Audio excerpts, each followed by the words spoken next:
A lot of news on a Monday. I think we have three stories that could be our top story, but I'm going to do the Brown one first because it's not over yet. The manhunt is still going. We don't have this guy in custody, and this happened on Saturday. And so we're looking at that first 48-hour rule to where if we don't get something off about this guy soon, the window of opportunity is getting questionably long over here. So going to the Brown shooting, manhunt's underway. This was a report from ABC about 2 hours ago.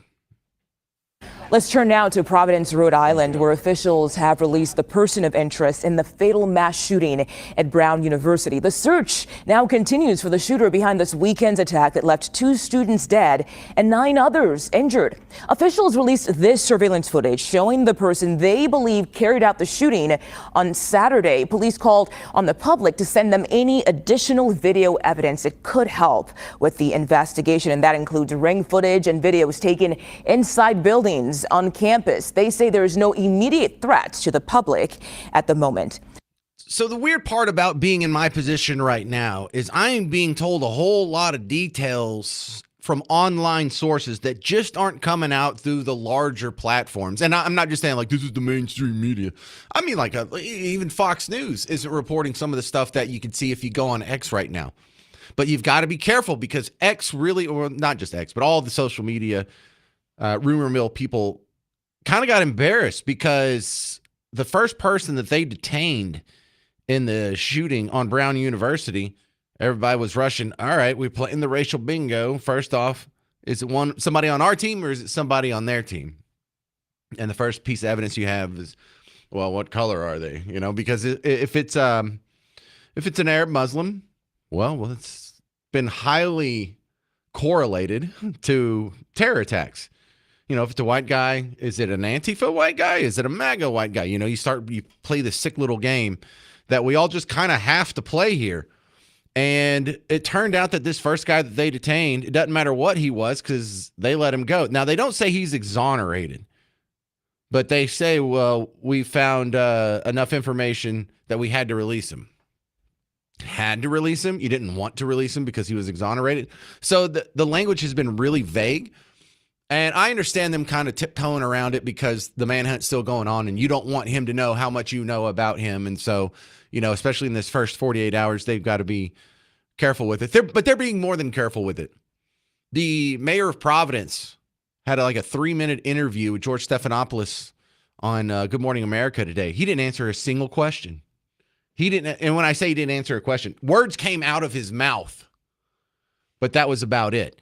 So, in fact, I'll play you that audio coming up next. Also, there was the terror attack that happened in Bondi, Australia, where 2 Muslims who got some guns and just started squeezing off rounds at a Jewish Hanukkah celebration on Bondi Beach. And that is absolutely horrifying, the footage from that. Not in the fact that, you know, I've never seen anyone get shot on video before. It lasts over 10 minutes. Just 10 minutes, 2 dudes walking around, popping shots, trying to kill as many people as they can. Now we're going to, you know, do the regular, what lessons can we learn here? Oh, they should try gun control like Australia did. Oh, wait, this is Australia. Haha. And that point still stands. But it doesn't stop there because there was another terror attack that was supposedly thwarted in Southern California. They were promising or preparing, I should say, practicing their IEDs out in the desert. I have that audio from the U.S. District Attorney there coming up as well. Also in the news, we lost 3 servicemen in Syria from a terror attack as well. So 3 of the 4 top stories I have for you today are Muslim terror attacks. The 4th one might still be, we don't know. Another thing that's oddly selective reporting here is when they talk about the victims. This is CBS News talking about the victims today. Look at how little detail you get. And CBS News has confirmed the identities of the 2 victims killed in the shooting. You can see them on your screen here. We continue to learn more about those 2 victims, and we'll bring you updates as they come into our newsroom. CBS News correspondent Jared Hill. Yeah, and then she moves on.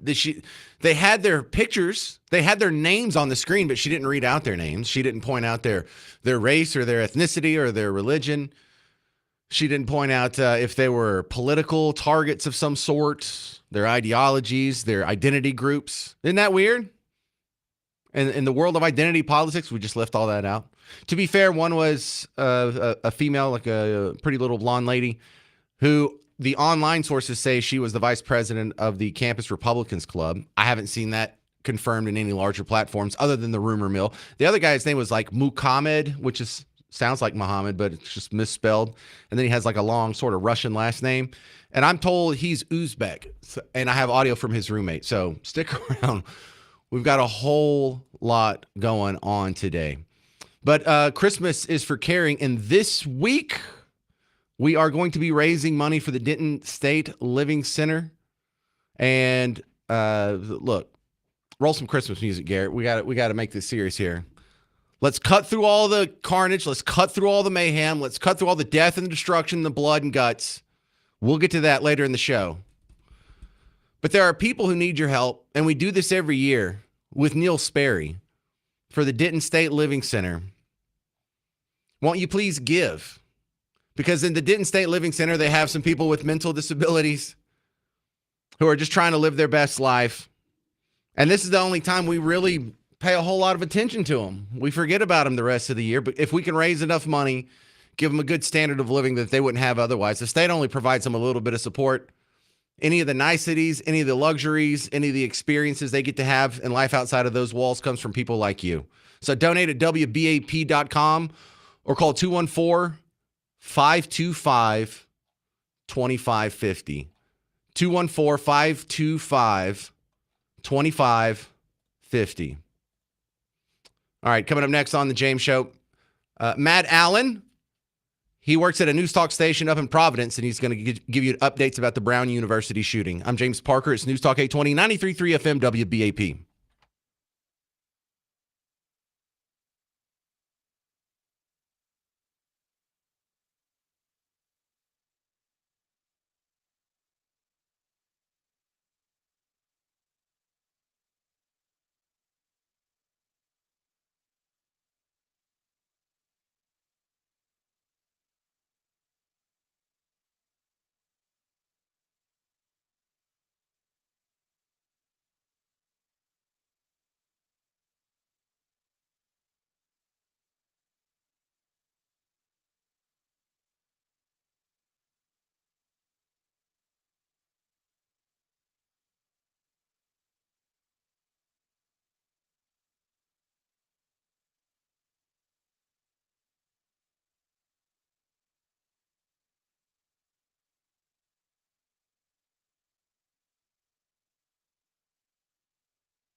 Thanks, Derek. Hey, welcome back to the James Show, News Talk 820 FM WBAP. My next guest is going to be kind of crucial at a time like this. Matt Allen, he's a host for News Talk station up in Providence, WPRO. And I can't believe this happened on Saturday, and we still have the manhunt underway, Matt Allen. How close are we?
This reminds me of the Boston Marathon bombers. We don't usually get manhunts that last more than a couple hours, and I remember that one lasted for a few days, and that was kind of ugly. And it may be the same, or at least a similar scenario. Do we have any inkling of this guy's motive?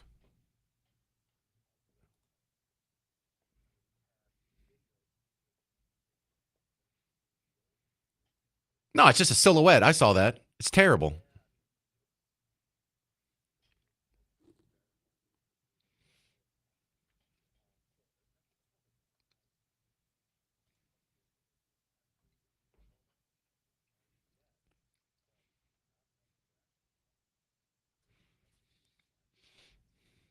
Well, I see one of the victims is being proclaimed online as the vice president of the campus Republicans. Can you confirm or deny that rumor?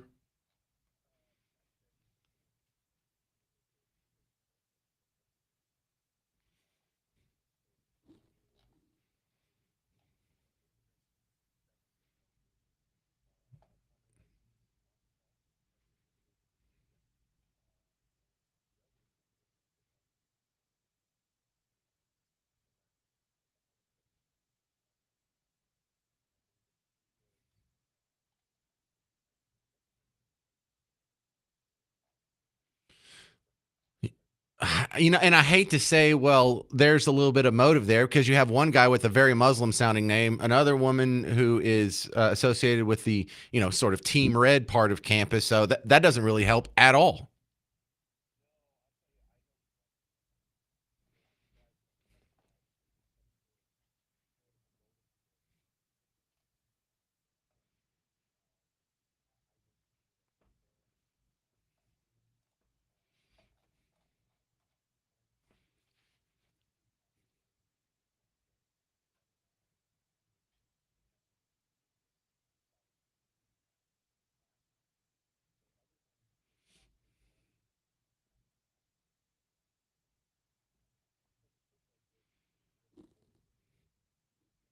All right, we're talking with Matt Allen from WPRO in Providence about the Brown University shooting. We had a person of interest that was picked up. I guess that was Saturday evening.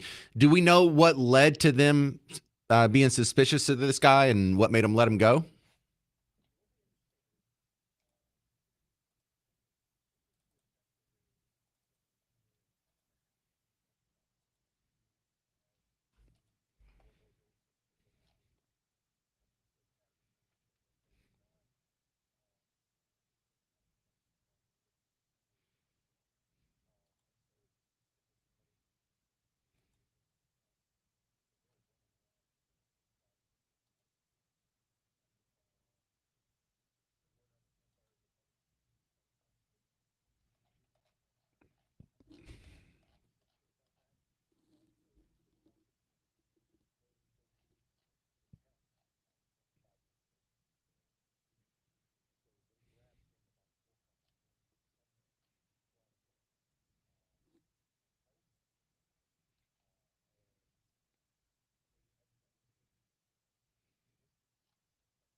Yeah, you know what? I think I actually got that.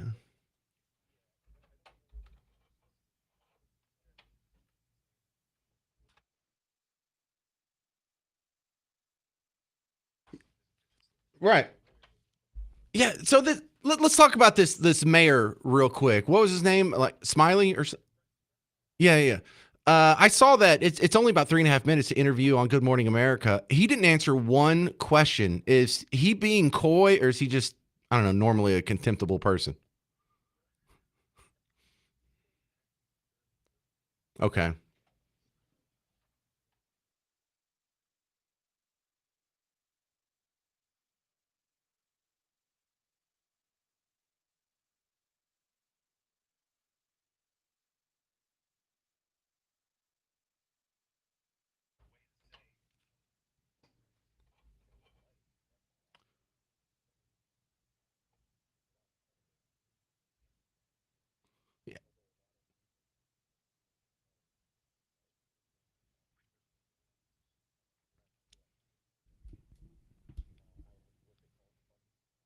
Bleh. All right. Real quick. I dug, and it wasn't a clip I was going to play anyway, but I had the whole interview saved and I found it. Does the evidence suggest this was a student or someone from off campus?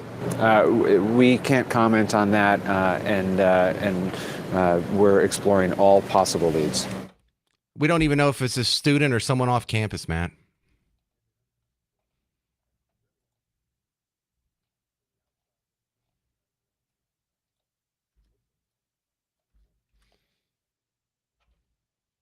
Well, they better know something they're not telling us. Matt Allen, how do we find your work online, sir?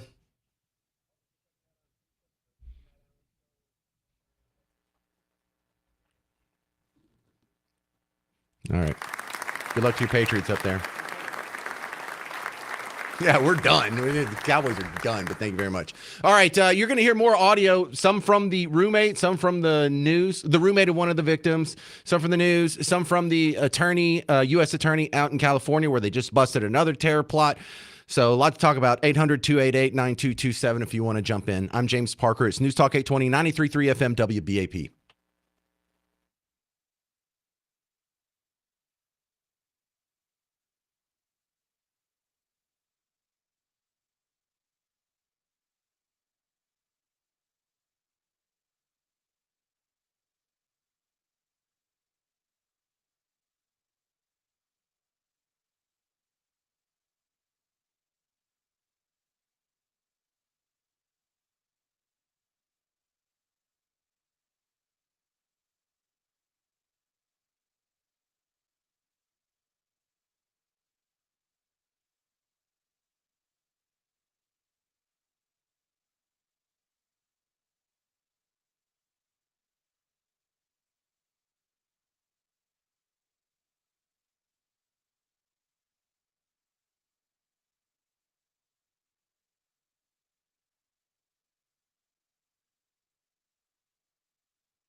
It was a rough weekend in the news.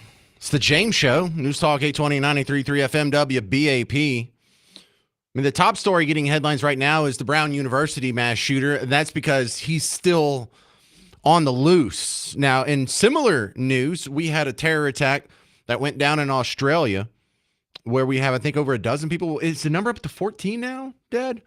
And these were what appears to be reportedly, whatever, Muslim terrorists attacking a Jewish Hanukkah celebration on Bondi Beach in Australia.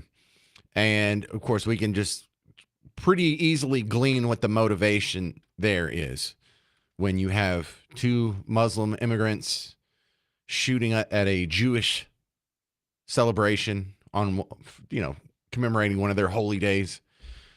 I don't think that's much of a leap. You also have the problem with the American troops. There's only about 1,000 in Syria right now, but there was an attack on some American troops and 3 dead. 3 of our neighbors are dead from that.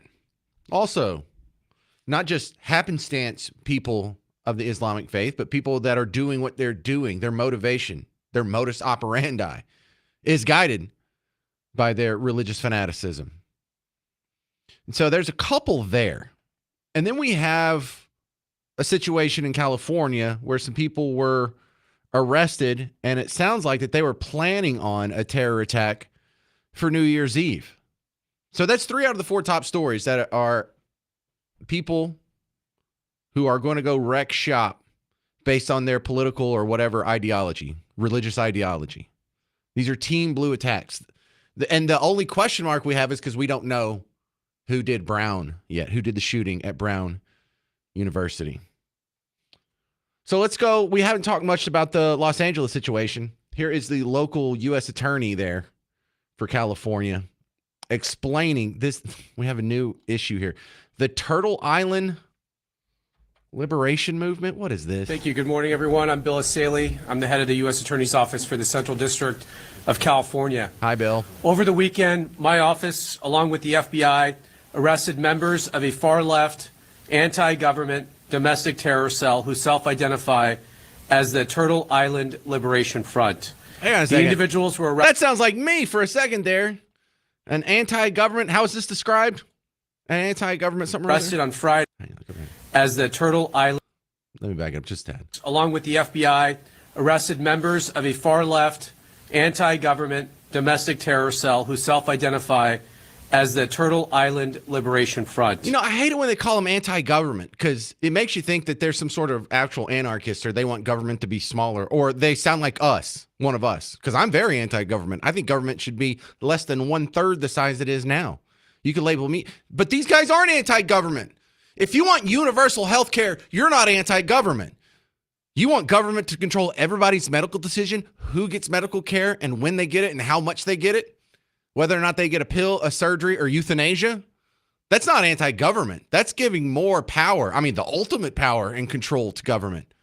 But you also want, what do you want? Government schools. You want public transportation. You want public daycare. You're not anti-government. You're as pro-government as you can be. You want government to control every aspect of our lives. That is not anti-government. But I'm glad he did say far left. The individuals were arrested on Friday, December 12th, when the group attempted to construct and detonate IEDs out in the desert. In addition to the arrests, we executed several search warrants throughout the nation. I want to thank our partners at the U.S. All right, we're going to skip this part where he thanks people and go to the next relevant part. This is Bill Asaley, U.S. Attorney, explaining these arrests in California. The charges we are announcing today stem from the defendants and their co-conspirators' detailed, coordinated plot to bomb multiple U.S. companies on New Year's Eve. Thankfully, that plot has now been foiled thanks to the hard work of the FBI and the Department of Justice. All right, so they're bombing companies on New Year's Eve. What is this, the Fight Club? So there's another flavor of Team Blue doing a terror attack or getting close to doing a terror attack. So that's a lot going on. I can't believe we don't have this guy from the Brown shooting yet. There's a guy named Kamari Means. He is the reported roommate of one of the victims, the Uzbek kid. Sounds like a good guy. Just a ball of joy, ball of energy.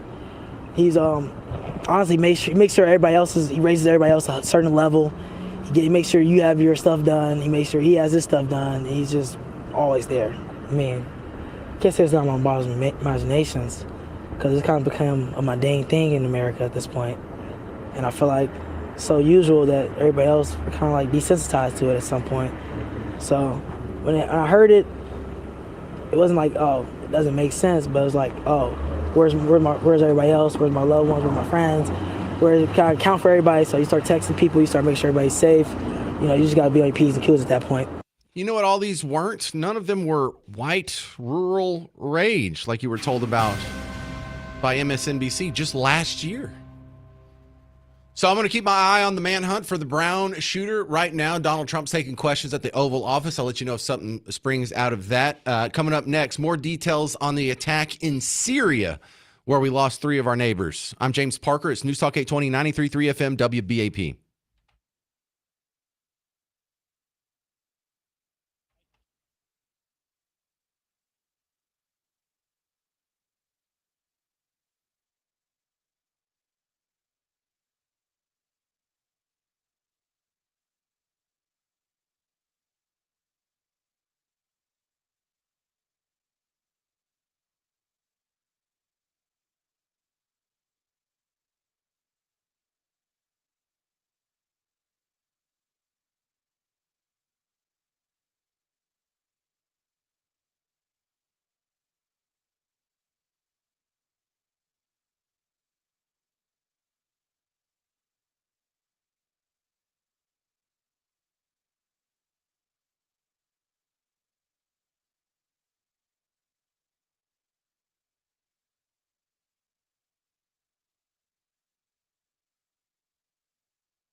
Welcome back to the James Show. News Talk 820, 93.3 FM WBAP. I am your host, James Parker. Shocked that they still haven't caught the Brown University shooter. I'm keeping one eye on that for the whole show because I feel like it could be an any minute now thing. Like, how are they this bad at finding this guy? But that wasn't the only terrible thing. I really thought one of the first things I'd be talking about here today would be the attack in Syria, because it brings up all kinds of corollary questions. Okay, how many servicemen do we have? 1,000 in Syria? Yeah. Why? Well, to keep the Islamic State, to keep ISIS from taking over after this civil war that they had, where we got Bashar al-Assad out. Now some guy who used to be in Al-Qaeda is running the country. What could possibly go wrong? And we have soldiers there protecting that regime. What's going on? So there's all kinds of questions around that. It's not really that big of a deal unless people are dying on behalf of this policy. And now that they are, let's look at it. Here's vowing to retaliate this is WFAA, and the word that got cut off was Trump. Trump is vowing to retaliate. After an ambush in Syria that killed 2 U.S. soldiers and an American interpreter. 3 other members of the U.S. military were also hurt. Officials say they were on a mission to meet with the community. They say the attacker was affiliated with ISIS and that attacker was later killed. The new president of Syria is, as they told me, and I'm not surprised, he's devastated by what happened. This was an ISIS attack on us and Syria. There are currently about 1,000 U.S. service members in eastern Syria working to prevent the resurgence of ISIS. Could he stop giving sound bites in front of a running helicopter engine? But the Syria situation is something that has been on the back burner, but only because everything else is kind of being overhyped in the news more so than it should be. Did you know we still had troops there? I mean, 1,000 doesn't sound like much, but 1,000 troops was enough to get 3 of them killed. 2 troops and an interpreter killed, 3 other injured. So what are we doing? What do we have? We're sending soldiers to go have a meeting with the community? Is there a pickleball tournament? Is that what they're doing? They're going to the Boys and Girls Club for some after-school sports programs. They're going to play intramural softball. What are we doing over there? We're fighting against ISIS, understandable, but on behalf of a former Al-Qaeda fella? Doesn't make sense. We already kicked out the guy. I mean, the guy we kicked out, not a nice guy, Bashar al-Assad. I'm not a pro-Assad guy, but there are guys worse than him. At least he didn't have a Duck Dynasty beard. At least he didn't run around wearing pajamas all day. He wore a suit and tie. He had short hair. He had a mustache. He was like, what was he, like a dentist or an eye doctor or something? I think he was an eye doctor. Got like a Rand Paul. So the big question is, what are we even doing there? I don't know. I don't know. I don't know if it's better for Syria. I don't know if it's better for us. But it seems like, our insistence on being in these arenas, some of it does have backlash. And I'm not saying Muslims would otherwise be, peaceful and a bunch of pacifists if we weren't over there. But I'm not sure if it's helping. I'm not sure if it's more good than bad.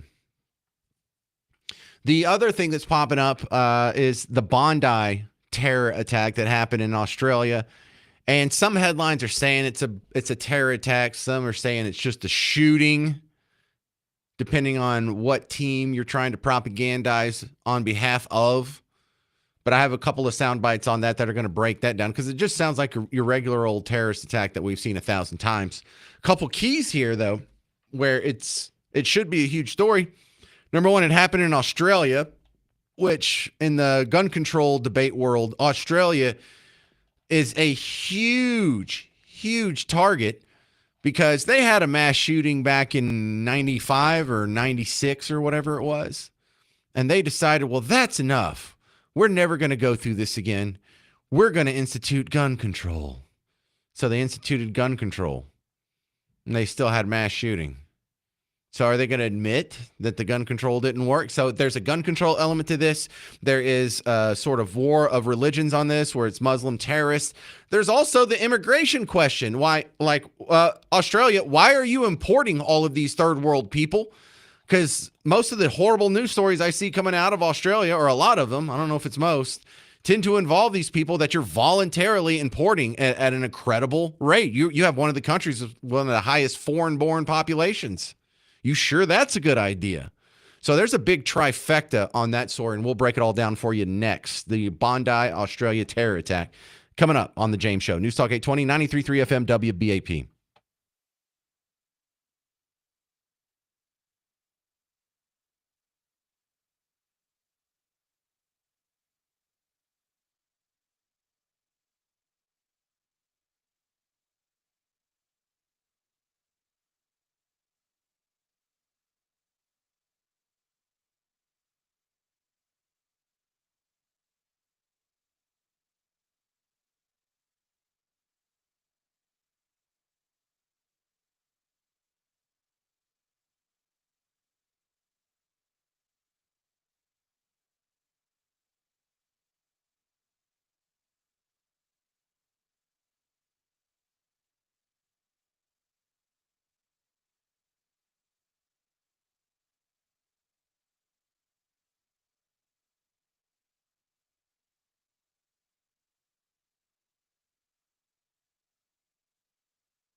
Well, hey there, fellow Texans. Welcome back to the James Show. It's News Talk 820 93.3 FM WBAP. I am your host, James Parker. Still, we haven't caught the shooter at Brown University. The manhunt underway. The other terror attacks, we talked about the Syria one in the last segment. This segment, we're going to do the one in Australia. I mean, I've given it a couple mentions, but we haven't really dug deep into this yet. If you're not familiar with it, here's the quick summary from WFAA this morning. 11 people were killed in what authorities say was a targeted terrorist incident in Australia. We do want to warn you, some of this video may be hard to see. It happened during a Hanukkah celebration on Sydney's Bondi Beach, around 9:30 local time on Sunday. Officials say more than 1,000 people were there when two gunmen opened fire. 11 people were killed, 29 more were hurt, including 2 police officers. Police say one of the suspected gunmen was killed, another was hurt. Police also found a bomb inside a car that they say is connected to one of the attackers. They are also calling this a targeted attack towards the Jewish community. All right, so it's a terror attack. It's another Muslim terror attack, and this one is aimed at Jewish people specifically. I don't think we have to go too far out on the limb. I think you're still on the tree trunk hugging the bark if you want to speculate on what these people's motivation was. I mean, what do you think? It was a drug deal gone bad? Is that what you think it was? Do you think they were arguing over the Dallas Cowboys game yesterday? Was this yesterday or Saturday? Anyway, we know what it is. But we also have the incredible video that goes with it. I recommend not watching it, actually. I've been making a conscious effort over the last few years to not watch as much of this stuff. I'm drawn to it anyway, just because I'm a man and we have testosterone and we like seeing people fight and we like war. But I actually have to turn away from it, and purposefully so. I had another reminder of that this weekend. We had, God, this is a terrible story. Me and my eldest daughter, we were going to a volleyball tournament, and it's like 6 a.m. because it's a travel team, so we had to get on the road. There was a really bad car wreck that happened, and it must have happened right before we got to the intersection because the people were still in the car, and the first cop had just pulled up with his lights on, and he was just getting out of the car.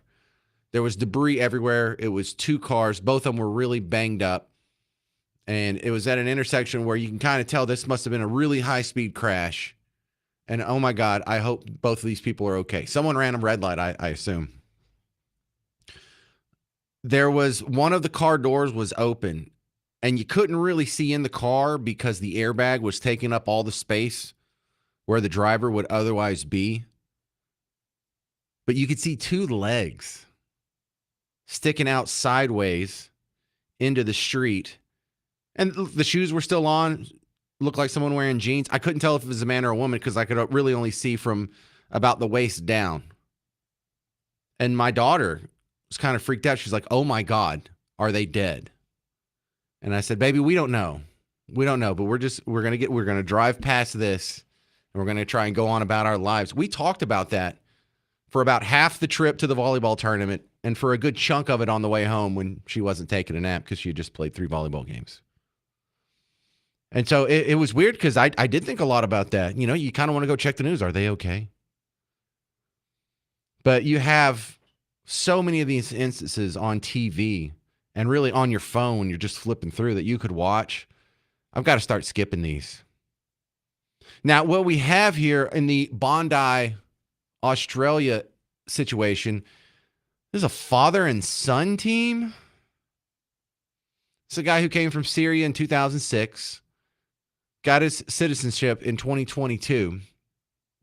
And for all the people who were whining into their wheat green tea last week about how I showed up in Boston at some naturalization ceremony and was detaining people and sending them home, and they were just doing the right thing. This is why we were doing it. We're trying to keep people like this out. Not everyone that comes here is a terrorist. Obviously not. And not all the terrorists are foreigners.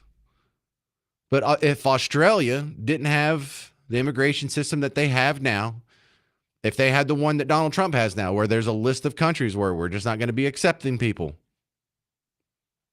you'd have more than a dozen Australians still alive. Actually, that number's up to 15. 15 people killed in the shooting in the Hanukkah attack. And we have about 2 dozen more that are injured off of that. Are we going to learn our lesson? Probably not, because we're too scared of being called racist. 800-288-9227. 800-288-9227. Coming up next, Joe Cardinale. You've seen him on Fox News 1,000 times. He's a former NYPD lieutenant commander.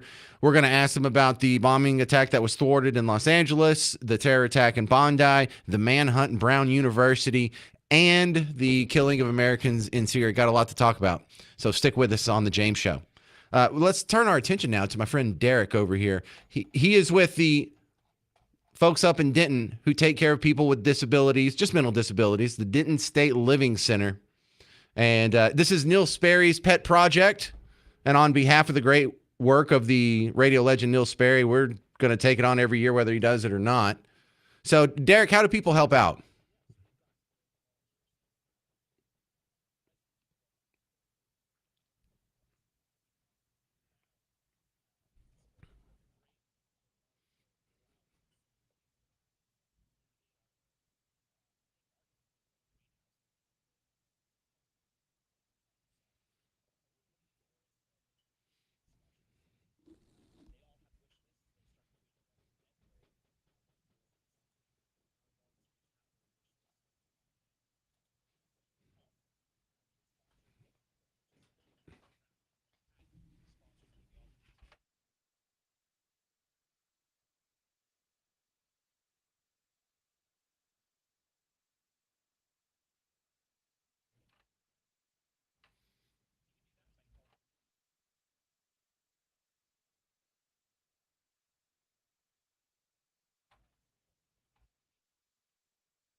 Thank you, Derek. It's News Talk 820, 93.3 FM, WBAP.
All right, rocking a Merry Christmas on the James Show.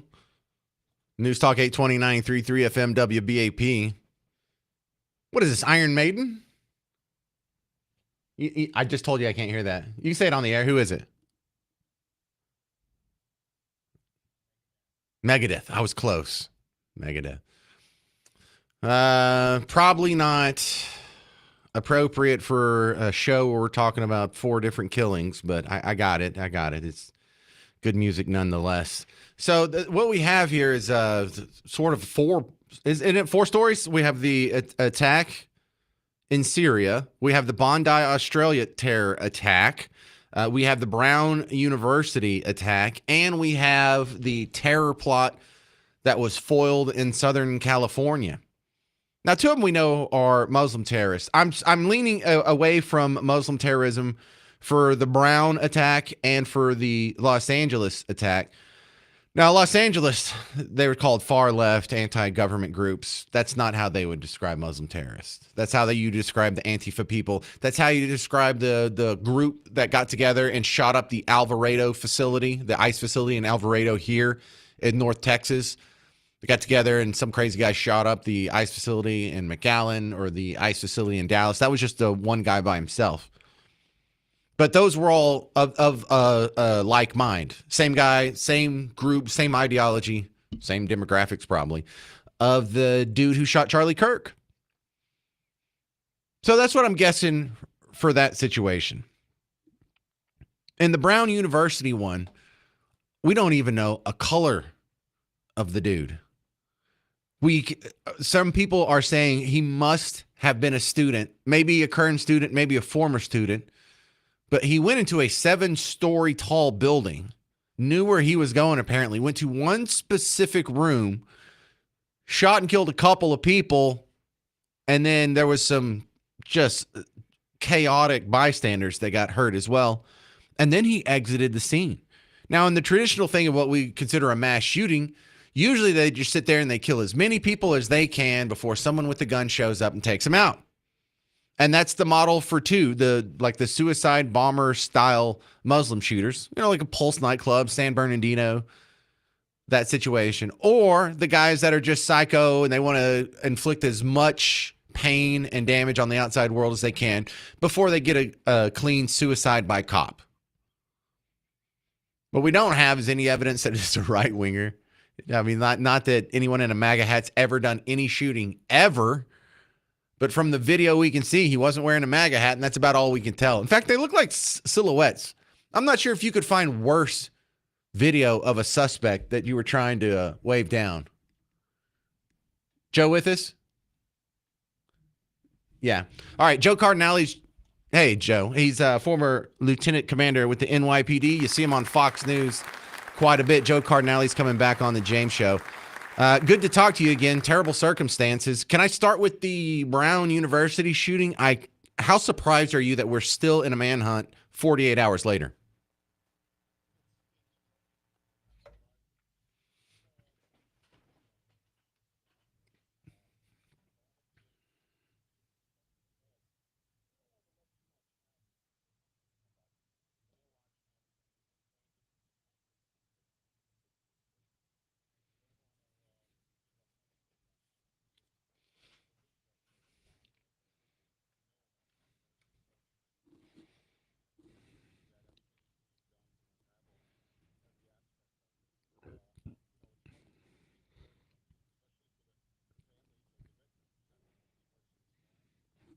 It feels like the Luigi Mangione situation, except, we had a manhunt for a couple days, but we at least had an idea of who this guy was. We at least had pictures of this guy, so we knew who we were looking for. Here we are 2 days out, manhunt still going on. I don't even know this guy's face.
So, what do you think, Joe Cardinale, of the theories that this guy may have been a student because he went into a big building, went to a specific room, and it looks like he killed a specific person, and then there was a bunch of bystanders who happened to get, I don't know, stray bullets, or he was trying not to get overrun or whatever.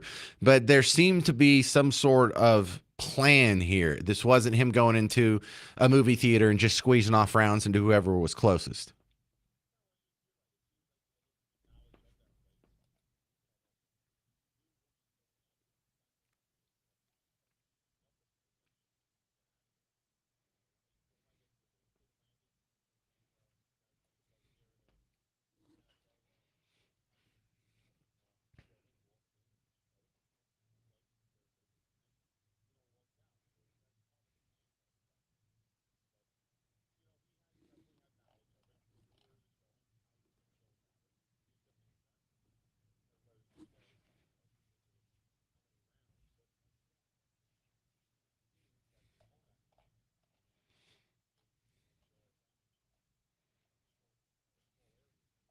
Joe Cardinale, can you stick with me for another segment? I want to ask you about the plot that was busted in California. You got some more time for me? Are you busy? All right, I appreciate that. We will continue with retired Lieutenant Commander from the NYPD, Joe Cardinale, on the James Show to talk about the other mass shootings that happened over the weekend and a terror plot. I'm James Parker. It's News Talk 820, 93.3 FM, WBAP. Hey, homeowners, James Parker here for Rhino Shield, because that's what your house really wants for Christmas. Your house doesn't want a sweater. Your house doesn't need another tie. It doesn't want to get the beaver slippers from Buc-ee's. Your house wants Rhino Shield. And the reason why your house wants Rhino Shield, number one, it just looks good. Number two, it has insulation factor, so it'll keep your house cooler in the summer, warmer in the winter, so your house will be more comfortable. That explains a lot. Your house would like to be able to block all these UV rays. It just doesn't want to sit there soaking up a bunch of radiation that it doesn't have to. It wants to save you money on your energy costs. Also, you can come back in 5 years, 10 years, 15 years, 20, 25 years, and that house is still going to look good. So that's why your house wants Rhino Shield. Don't get it a gift certificate. Don't get it a vacuum. Don't get it a scale to weigh itself on. You know, these are bad gift ideas. Good gift idea, Rhino Shield. If you go ahead and make the call before the holidays are up, you can get 20% off if you mention the James Show. And if you need help paying for it, you can get financing and put it on a low monthly payment. So if you want to make your house happy, get him what he really wants for Christmas, Rhino Shield. Go to rhinoshielddfw.com.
All right, fellow Texans.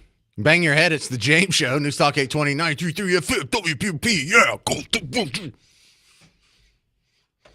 We're continuing with Joe Cardinale, retired lieutenant commander from the NYPD. And let's move over to this case that popped off in Southern California, where I was looking at the press conference. I watched the press conference with the acting U.S. attorney over there, and he was not telling us who it is, but by not telling us who it is, he kind of told us who it is. Does that make sense, Joe Cardinale?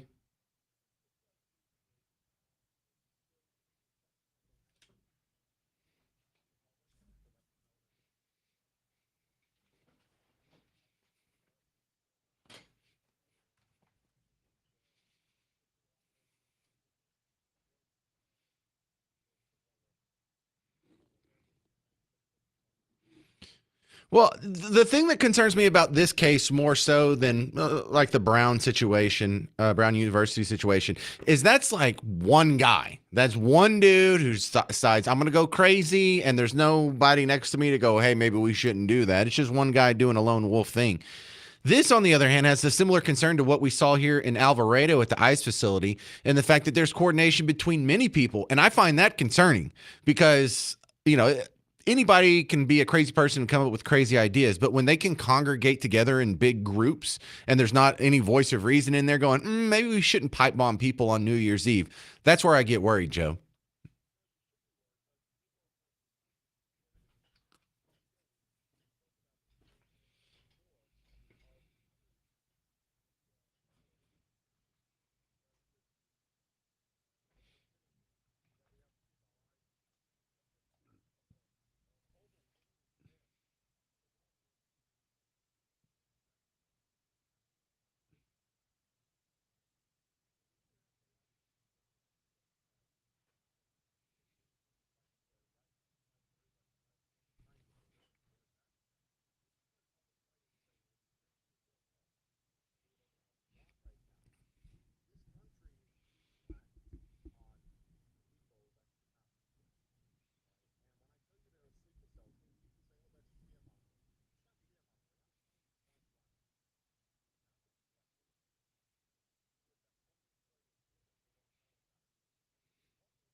So, Joe Cardinale, I'm under the impression that these are local guys. They're domestic terrorists. You know, they could be a sleeper cell, but still be American, I guess, and fit the definition.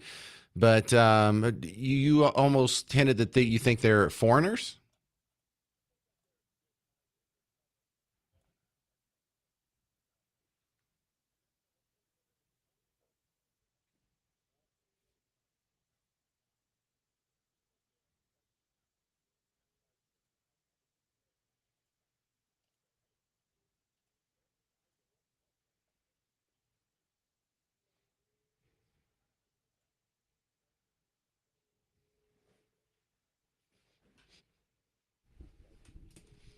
I absolutely agree. Still shocked we haven't caught this Brown University guy. You think he's going to get away?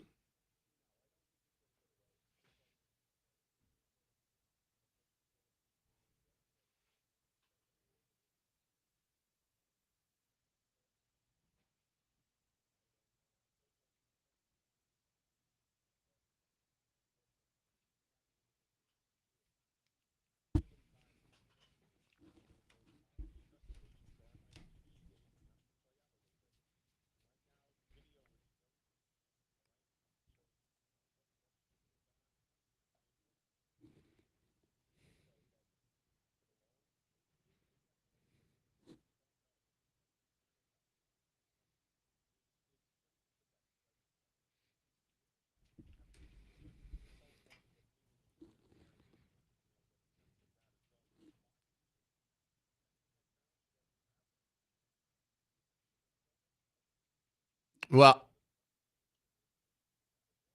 I like your optimism, Joe Cardinale. I appreciate you being on the James Show. It's just when the Brown thing popped off, people were all immediately barking about gun control, as they often do. And then almost immediately after that, we had the terror attack in Australia, where they have all the gun control policies that's on the wish list.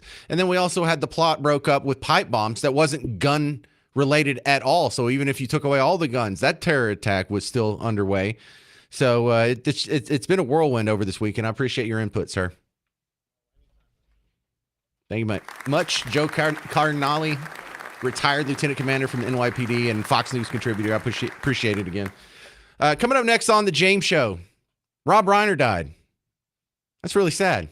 We'll talk about that next. But I want to bring in my friend Darren here, and he is doing something very important for the Denton State Living Center. Longtime WBAP listeners, this is a familiar time of year for you. This is when we ask you to step up and help some of the people in Denton that otherwise wouldn't get help.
All right, thank you, Derek. I'm James Parker. It's News Talk 820, 93.3 FM, WBAP.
So I think Meathead got murdered. It's the James Show, News Talk 820, 93.3 FM, WBAP. I'm your host, James Parker. You've probably heard by now, Rob Reiner passed away. He and his wife have passed away. We think murdered by their son. And I don't keep up with celebrity gossip very well, but apparently some people were not surprised by this because Rob Reiner's son has not been mentally well in the public space. He has addiction issues in his recent history. He's written a book about it, made a movie about it. I've heard some not nice things about Rob Reiner as a person, which I take these things with a grain of salt because some of my best friends are, I don't know, other people would consider them very mean or gruff or offensive or something. Some people say that about me, besides Sean. And let's just put all that to the side. Some people focus on the fact that he was an outspoken liberal activist and just really hateful to not just Trump, but anyone who supports Trump. And he has some real low negative opinions about you. But I'm so over that because that's the way Hollywood's been my entire life. So why would I be shocked by that? I'm shocked when they're not like that, actually. And so Rob Reiner's death isn't a political animal to me at all. I feel sorry for the guy. I feel sorry for his family. I feel sorry for his wife. I feel sorry for all the friends and people who actually knew him who are going to have a void in their life by this. I mean, my sadness is tempered by the fact that he was 78. Not that you deserve to be murdered if you're old, but he did get to live most of his life. I mean, what did he have left? Like 2% of his life left? But I have no problems with feeling empathy or at least sympathy for the guy just because he didn't agree with me politically. I think I'm in a different boat than a lot of America, though, because if you're a hardcore Republican or just a casual Republican, then half the country's supposed to hate when you die. You're supposed to hate when half the country dies. If you're a Democrat, same. But if you're a libertarian, what am I supposed to hate it when everybody dies? No, I can't celebrate anyone's death. Like if Vince Vaughn dies or Ron Paul dies, then I can be upset. No, I can't live by those rules. There's not enough people that agree with me politically for me to be tribal like that. But this is most certainly sad. This is unfortunate because if it's true, the rumors and, the arrest of his son, he got killed by his own kid. That is just awful. Here's WFAA with a better summary. New this morning, some shock and sadness across Hollywood right now. Legendary filmmaker Rob Reiner and his wife found dead in their home. Sources say the couple was stabbed in their Brentwood neighborhood house in Los Angeles. LAPD says so far they've made no arrests and don't have a suspect, but it is a case shocking so many. Rob Reiner made many famous friends during his career in Hollywood. According to a neighbor, actors Larry David and Billy Crystal were seen at the home Sunday evening. He became a household name playing Archie Bunker's son-in-law, Mike Stivic, on the iconic sitcom All in the Family. Then moving behind the camera, directing classics like his debut, This is Spinal Tap, and then some of the most beloved films of all time, including The Princess Bride, When Harry Met Sally, and A Few Good Men. Overnight, reactions pouring in. Actor Josh Gad calling Reiner one of the greatest directors of our time. He was simply a beautiful person. Director Paul Feig calling him a true visionary titan and a lovely, lovely person. And former President Barack Obama writing that Reiner's career gave us some of our most cherished stories on screen. But beneath all of those stories he produced, was a deep belief in the goodness of people. Rob Reiner was 78 years old. All right, put politics aside. Do you realize what this guy did in movies? Do you realize the range this guy had? His first movie is This is Spinal Tap. His first movie that he directed is a classic. What are the odds? Imagine you start being a songwriter today and the first song you write goes to number one. The odds of that are almost zero. You understand how amazing that is? So then he went from a ridiculous, whimsical slapstick comedy to his next movie was Stand By Me, the coming of age movie. River Phoenix, Will Wheaton, Jerry O'Connell. What was one of the Coreys was in it? Corey Feldman, wasn't it? That was a novella from Stephen King. You understand that? The godfather of the horror genre, the greatest horror writer of our lifetimes. He went from whimsical comedy. He went from Saturday Night Live sketch genre to Stephen King and did it successfully and did it well. So that's just mind-blowing. And then his next movie after that, The Princess Bride. Back to comedy. This one's not nearly as, slapsticky and stupid. It's, more childish and fantasy. But then he did When Harry Met Sally. And then he's like, all right, well, that's 2 comedies in a row. I got to go back to crazy, scary stuff. And he did Misery. And then can you do something in the middle? Can you do like a courtroom drama? Yeah, A Few Good Men. And then there's just a ton of stuff that he's worked on. And it's a body of work that I don't care if he disagrees with me politically. What an amazing job this guy could do making movies. That my kids love The Princess Bride. I like The Princess Bride. That movie still stands up, and here it is, almost 40 years later? So yeah, an amazing guy. The other part of this story that kind of stabs at me is, wrong choice of words, sorry. The other part of this story that really sticks with me is it was his son. And Rob Reiner doesn't have just one kid. He has more than one kid. And seeing as how some of his kids can be normal, when you have a crazy son, sometimes it's not your fault. Sometimes you didn't do anything wrong. Sometimes you have a son and maybe, of course, you didn't do a perfect job raising him, but sometimes he's just born with some sort of chemical imbalance or some sort of mental shortcoming, or some decent people end up just giving birth to the 1 or 2% of us who end up being psychopaths and sociopaths. Some of us have normal kids who themselves draw down their personality and their morality with addiction issues over the years. So I don't know who to blame for this, but it's just super sad. One of the great movie icons of your lifetime may have just been killed by his own son. 800-288-9227, 800-288-9227. Coming up next on The James Show, families out there, if you're looking to have a great holiday experience with you and your kids, something than just giving them a gift, the Harry Potter exhibit's coming to town. Details next on The James Show. News Talk 820, 93.3 FM, WBAP.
Merry Christmas, fellow Texans. It's the James Show, News Talk 820, 93.3 FM, WBAP. I am your host, James Parker. Welcome back to the big show. Oh, I know. Good to see you, too. Good to see you, too. So I have 4 kids. My 4 kids like Harry Potter. And so out of a little bit of self-interest here and maybe my little research for my family can help you with a little research for your family. The Harry Potter exhibition is coming to town. And my kids are big enough fans that they might like to go to this. And one of the reasons I find this so compelling, so interesting, is because it's one thing to get a kid a present. You can get them like a little piece of plastic and it'll be tore up and gone in a year or two. But if you give them an experience, this is something that you can have a conversation about afterwards. You can have a conversation about it a month later. They will have conversations about it with their kid when they sit down and watch Harry Potter, when they get to show their kids this movie series that they watched when they were little, and their kids are going to love it too. And they can say, yeah, I remember back in the day I went to the Harry Potter exhibition. So this isn't just a gift, and it's an experience, and that's so much better. Now, to help make a little bit more sense of explaining what this is, because I actually haven't been myself, this is Mark Locke from Imagine Exhibitions. Thanks for coming on the James Show. Okay, so the Harry Potter exhibition, it's going to be at Pepper Square. That's Preston and Beltline.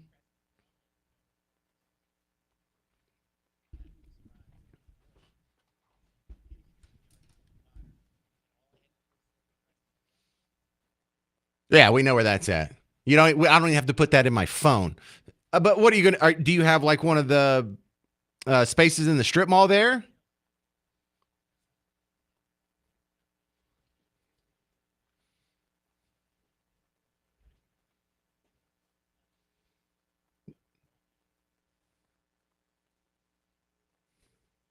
All right, that already sounds better because it sounds like you set up a tent in the parking lot like the circus. You know, we're okay.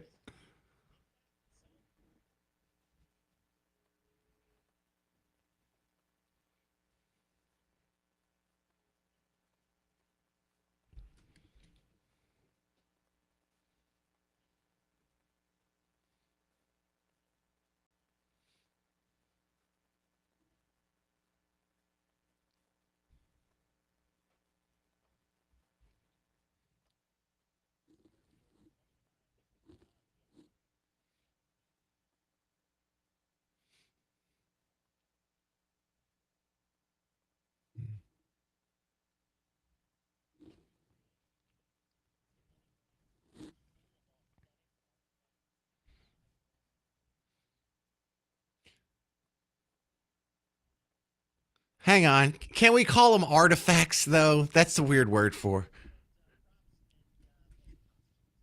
I like that. I like that. You know, movie memorabilia is something that is an attraction on itself. However, y'all actually have some setups. It sounds like some of the settings from the movie y'all have staged.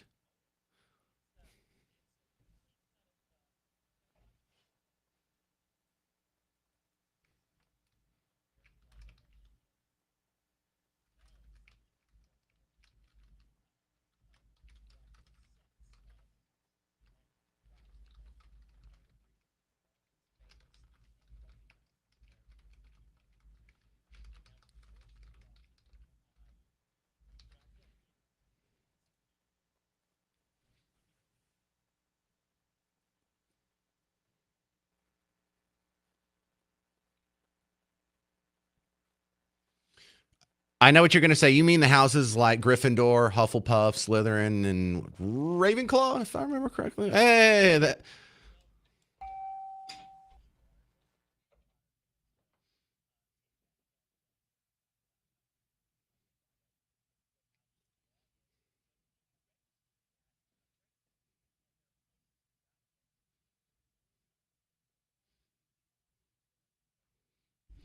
Does hang on? I'm sorry to interrupt. Doesn't everybody want to be Gryffindor though?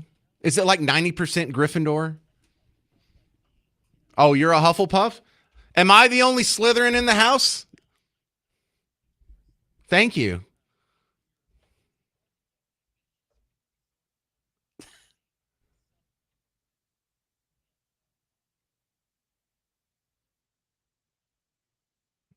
Oh no, I'm more Slytherin because I think goth girls are cute. That's what I like. A round of goth girls, yeah. Okay, so there's a magic wand involved.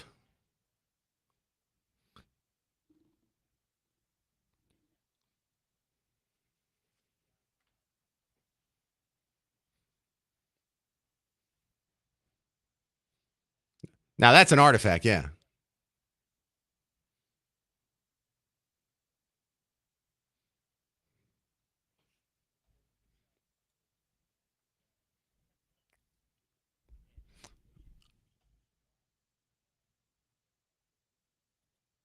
All right, Mark Locke, how much does it cost? How long does it take?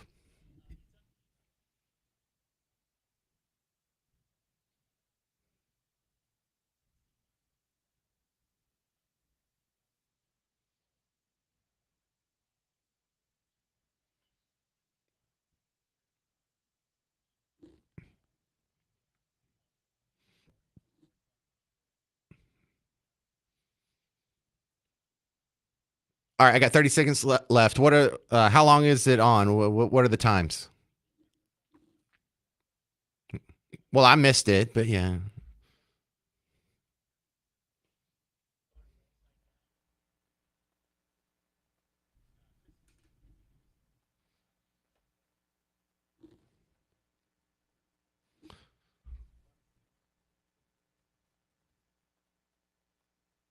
Fantastic. That website, dallas.harrypotterexhibition.com. Gotcha. Thank you very much. It's Mark Locke from Imagine Exhibitions. Thank you very much for telling us about the Harry Potter exhibition. I'm probably going to get guilted into going, so thanks for the info. I'll like it too. I actually like the movies. All right. Coming up next on the James Show, we have some more terrible news from the headlines to tell you about, but I'll try and put a good spin on them. 800-288-9227. I'm James Parker on News Talk 820, 93.3 FM, WBAP. Can we turn our attention to my other friend of the day, Derek? And Derek is doing something for some less fortunate in our community. And when I say less fortunate here, I actually mean it. Not some people who can't go get their nails done 3 times a month. I'm talking about people who are spending their lives in a facility because they are disabled. And the state will take care of them, make sure they have a place to live, make sure they have food, make sure they have medicine. But that's about it. If they want to have anything else as far as life goes, as far as experience goes, it comes from you. And so that's where Derek can explain that, like, everything that they do that's besides just basically keeping them alive comes from the generosity of our donors.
Thank you, Derek. I'm James Parker. It's News Talk 820, 93.3 FM, WBAP.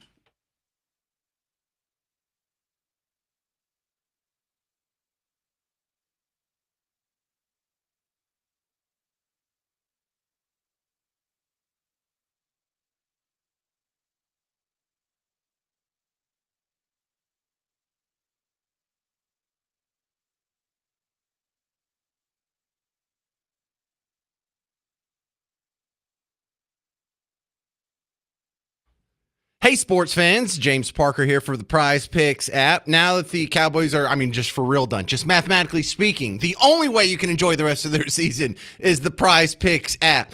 I would say that for our friends up in Kansas City too. If our signal gets up that far, your season's done too. But look, the Prize Picks app, it's so good. It makes the Cowboy season enjoyable for the last 3 games of nothingness.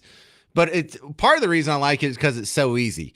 If you want to make a lineup, you got to look at 2 to 6 people on your team, and you look at their statistics. And what about passing touchdowns? Okay, what about passing yards? Okay, what about rushing yards? And you find one that looks a little off, and you pick more or less on it.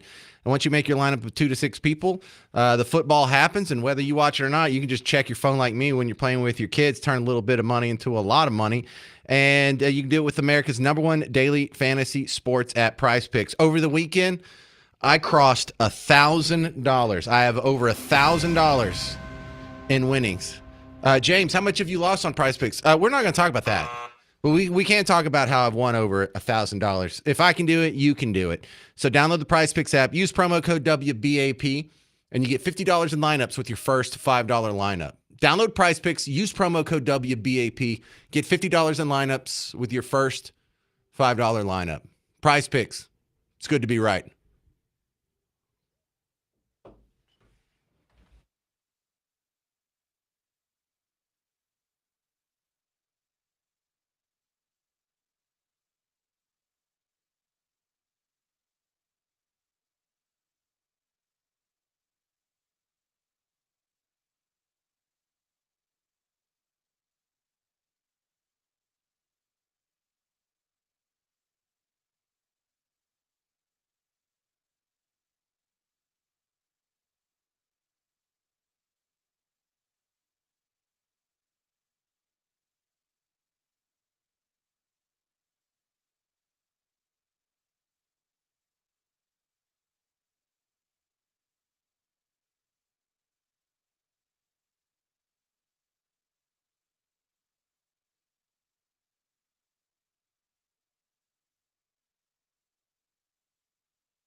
Hey, y'all mind if I call an audible right here? It's the James Show, News Talk 820, 93.3 FM, WBAP. We're finally getting some new info from the authorities, news conference on the Brown University shooting. We have new footage that they are just showing for the first time at this press conference that I just watched on the break there. They're also saying they believe the guy's still armed and dangerous. You want to pick up just some of this real quick from Fox News? See, that is not helpful.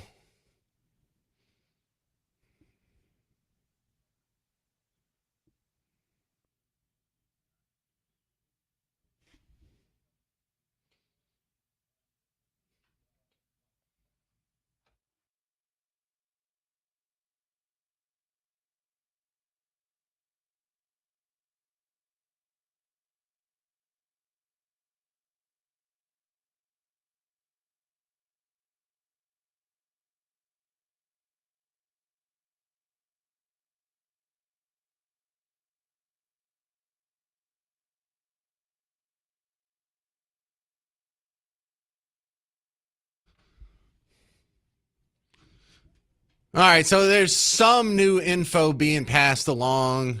It looks like, rightfully so, they're not going to tell us if they know where he's at or anything too detailed that would give away how hot they are on his trail. But at least here's something. Now, here's what you can't see. These videos are terrible. These videos look like... Remember when they sent the Mars rover? And how disappointing it was when they're like, we've landed this go-kart on Mars and it can send pictures back to Earth. And it was sending you like grainy black and white pictures, like it looked like a surveillance camera at 7-Eleven in 1997. It's like, what did y'all send a camcorder up there? What is your problem getting a decent camera? Come on. But here's another sad part. It looks like these videos aren't coming from Brown University. It looks like these videos aren't coming from official sources. It looks like these are just people's Ring doorbell camera. Or I have like a little camera on the corner of my garage that kind of looks down the driveway, and then I have one at the front of my house that looks at the whoever's coming to the front door. It looks like someone's garage cam, kind of. But I thought we were supposed to be surveilled every second of every step we take on a college campus. You know, it's a government facility. Safety is our paramount concern. If safety is really your paramount concern, you make it a gun-free zone, and then you don't put cameras anywhere and say, what could possibly go wrong? Why would anybody want to do a mass shooting here? So that's a terrible kind of lesson I'm gleaning from this already. It's just, I mean, could you come up with a better scenario for someone to commit a murder? Hey, let's do it on this building where no one's going to be armed and there's not going to be any cameras around and the doors aren't locked. It's just you go in there, you wreck shop. If anyone tries to stop you, you can just shoot your way out because you'll be the only armed person on campus. It's the perfect place to murder somebody. And so here's what, again, this is near baseless speculation. But if this was just some guy who had a beef with that one girl, I think the real lesson here is he didn't go shoot her at Starbucks. He didn't go shoot her at the laundromat. He didn't go shoot her when she was in her car. He didn't go shoot her when she was at any number of vulnerable spots, because the king vulnerable spot for our children, and well, our young adult college student children, is a college campus. The most dangerous place for someone to try and avoid murder. Is it not a college campus? That's just my thoughts here. Coming up next on the James Show, we're going to play Dead or Alive. And in honor of Rob Reiner, we're going to do a Rob Reiner themed Dead or Alive. All these people that I'm going to list, dead or alive, I list 10 celebrities. You tell me if they're dead or alive. They are in Rob Reiner movies. And I really only used 3 movies. That's all it took to come up with the list because his movies are epic. But today we're going to be playing for 2 tickets to see Satch Vai. That's the band featuring Joe Satriani and Steve Vai. They are going to come to Music Hall at Fair Park April 17th.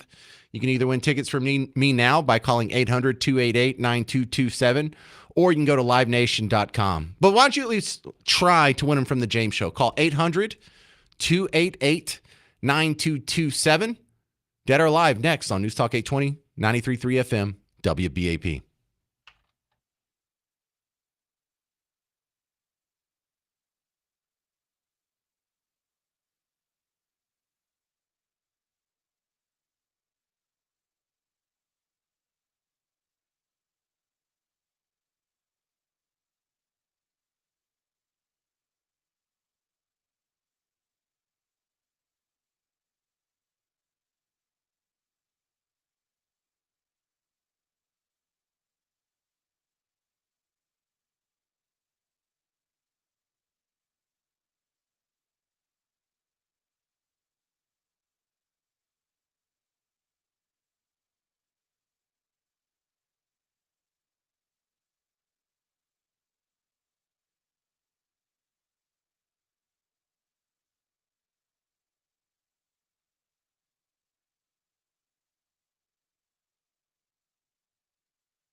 Welcome to the James Show, News Talk 820 93.3 FM WBAP. I'm your host, James Parker.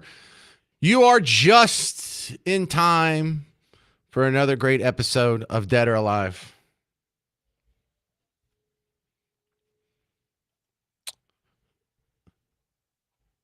All right. Thank you, Mr. Jovi. Welcome to today's episode of Dead or Alive. I am your host, James Parker. Dead or Alive is the James Show game show where I give you a list of 10 celebrities. You tell me if they're dead or alive. James, that sounds easy. It is. It's real easy. That's why the phone's already full. But today we're playing for 2 tickets to see Satch Vai, Joe Satriani, and Steve Vai. They just crammed their names together and went on tour. They'll be at Music Hall at Fair Park on April 17th. You're going to have to get tickets and information at livenation.com. But you can hear somebody win some tickets right now. Let's start with Cyril in Mesquite. You ready for Dead or Alive? I'm ready. All right, Cyril. Remember, today's category is all Rob Reiner. And I just went through 3 of the movie cast for this, my 3 favorite Rob Reiner movies. Starting off with Christopher Guest. He was in Spinal Tap and Princess Bride. Dead or alive? He's alive. 77 years old. Andre the Giant from Princess Bride. Dead or alive? He is dead. Died in 2023. Sean Wallace, the guy who says inconceivable in Princess Bride, is he dead or alive? He's alive. 82 years old. Sean Wallace still with us. Corey Feldman from Stand By Me. Dead or alive? He's still alive. 54 years old. Peter Falk, the grandpa in Princess Bride. Dead or alive? He's alive. Peter Falk is dead, Cyril. Dang it. You were doing so well, sir. Yes. All right. Better luck next time. Let's go up to Capel. Okay. Dave and Capel, you're next. Are you ready for Dead or Alive? I'm ready. All right. We are on Kiefer Sutherland. He was in Stand By Me. Dead or alive? Alive. 58 years old. Billy Crystal in Princess Bride. Dead or alive? Alive. Alive. 77 years old. Harry Shearer, who is in Spinal Tap. Dead or alive? Dead. I mean, sorry. No, he's alive. He's 81 years old, though. That's a decent guess, sir. Thank you, Dave. Thank you. So close. Let's go to David in Burleson. It's just Dave Day, I guess. Hey, David, you ready? I'm ready. Let's go. All right, well, we only have 2 left for you to get the ticket, so good luck here. The next one, Michael McKean. He was in Spinal Tap. Dead or alive? He's alive. 78 years old. And finally, from Stand By Me, River Phoenix. Dead or alive? He is dead. Died in 1993. Thank you very much, David in Burleson. Are you a Satch Vai fan? Are you a Joe Satriani and or Steve Vai fan? Steve Vai. Yeah, I didn't know they had gotten together and went on tour, so that's pretty cool. All right, well then, if you're going to claim the tickets, I'll put you on hold, let you talk to one of the Garretts. I will claim the tickets and talk to Garrett. All right, well then, that's another successful edition of Dead or Alive.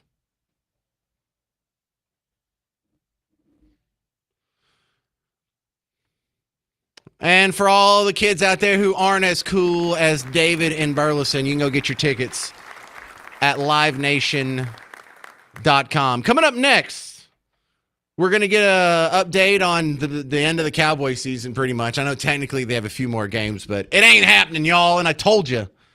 But we'll get an update from our buddy John Ingham from the Weekend crew here. A couple of interesting things here, and we're done with Mr. Jovi if you want to kill that. A couple of interesting things that get brought up by comedians, and I like to take some of the political stuff and just kind of throw it in front of you because it's fun. This is a guy named Jimmy Carr. Now, Jimmy Carr is no right-winger. He's one of these atheists who makes fun of people who believe in God and things like that. But he's not completely out of his mind when it comes to economics. Now, he also does a little bit of crowd work, where someone from the crowd shouts something out and he has to respond to it. And so some lady asked him about Ticketmaster, which is a weird thing to ask somebody who's on a stage with tickets that are sold by Ticketmaster. Of course he's going to like them. Of course he's going to like Ticketmaster. What do I think about what? Ticketmaster. What do I think about Ticketmaster? I like them. What's not to like about Ticketmaster? As a purchaser? As a purchaser? Yeah, you cannot go to the show. I always think like Ticketmaster always get like given a hard time. People going, oh, it was £400 to see Taylor Swift. Well, don't go. I wanted to come see you. You wanted to come see me? It looks like you did great. She somehow persevered through the hell that is capitalism, made it to the show. And then he does another summary. This is great. I don't know. You might object to capitalism, and Ticketmaster are a very good example of the capitalist market. And capitalism is a terrible system apart from all the others. A bunch of young people seem to have fallen in love with communism again. Communism's a great idea, wrong species. Thing about capitalism is it kind of leans into what we are. We're quite self-interested. All of you are communists with your family. If you've got kids, you're a communist at home. Each, according to their needs, you take care of them. Of course you do. And as things get wide in your local community, you might be a socialist. Try and help everyone out. And then you get up to nation-state level and you go, yeah, those guys. All right, with that, let's bring in Derek. He's with the Denton State Living Center, and we do this every Christmas on behalf of our friend Neil Sperry. We raise money for some of these people, and tell them, what are some of the activities that their money brings?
All right, thank you very much. That's Derek. 214-525-2550. Your Cowboys update next on The James Show. News Talk 820, 93.3 FM, WBAP.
Well, it's all over but the crying. We're talking about the Dallas Cowboys. It's the James Show on News Talk 820, 93.3 FM WBAP. I am your host, James Parker, with John Ingham. You can hear him on the weekends here on WBAP. And this may be our last Cowboys report period, point blank, end of story. They are all but mathematically eliminated from the playoffs. Even if they get there, they're going to be a limping hot mess. So, John Ingham, your thoughts on yesterday's game?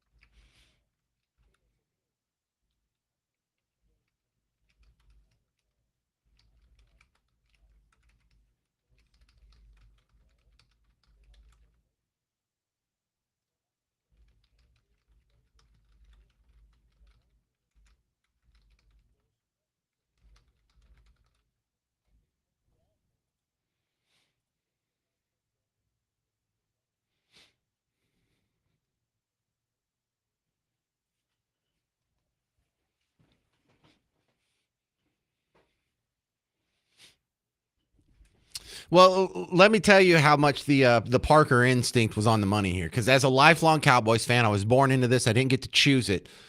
We were watching a movie before the Cowboys game started, and it went long, and we were going to miss the beginning of the Cowboys game. And the family kind of looks at me, and they're like, "Oh my God, it's almost 7:30. Can we finish the movie?" I'm like, "Yeah, we can finish the movie. Don't you dare worry about it." And so I didn't come into the game until a little late. But hey, we were tied. I was okay. Let's watch a little bit of this.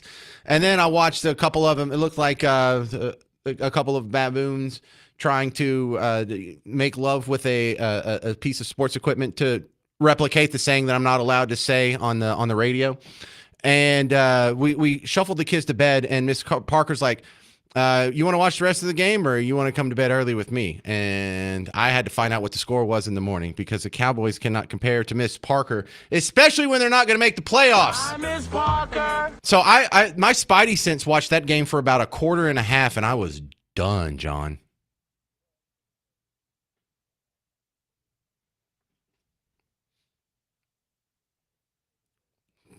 True.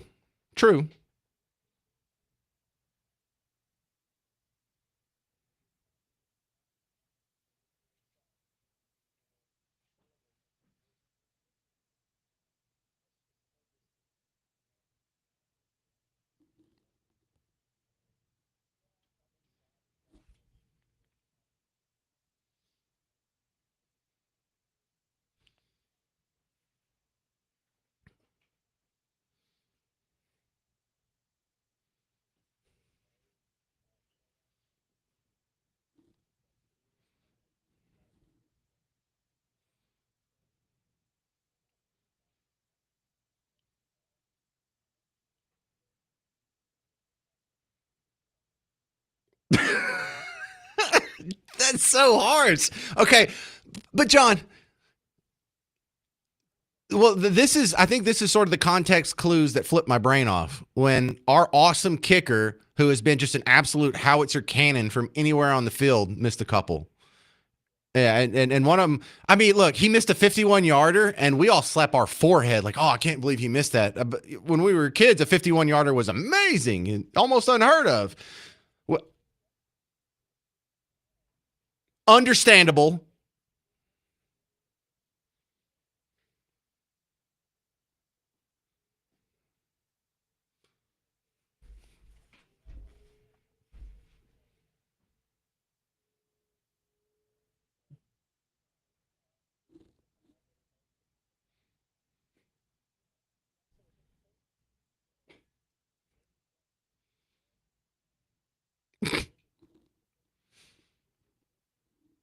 Well, God, John, that means we had 6 drives that stalled into field goal attempts. That's not going to get it done. I'll tell you what else kind of breaks my heart about yesterday is the 2 ACLs that rocked the world. Number 1, Patrick Mahomes. Number 2, Micah Parsons. I love both of those guys. I wish nothing but the best for them. But man, how just terrible is that to see probably the top offensive player and top defensive player both be lost for a year?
Yeah, totally agree. Micah Parsons and Patrick Mahomes. Love both of those dudes. All right. Well, John Ingham, thank you very much for the sad, pathetic summary for the end of the hopes for the Cowboys 2025 season. Thank you, sir.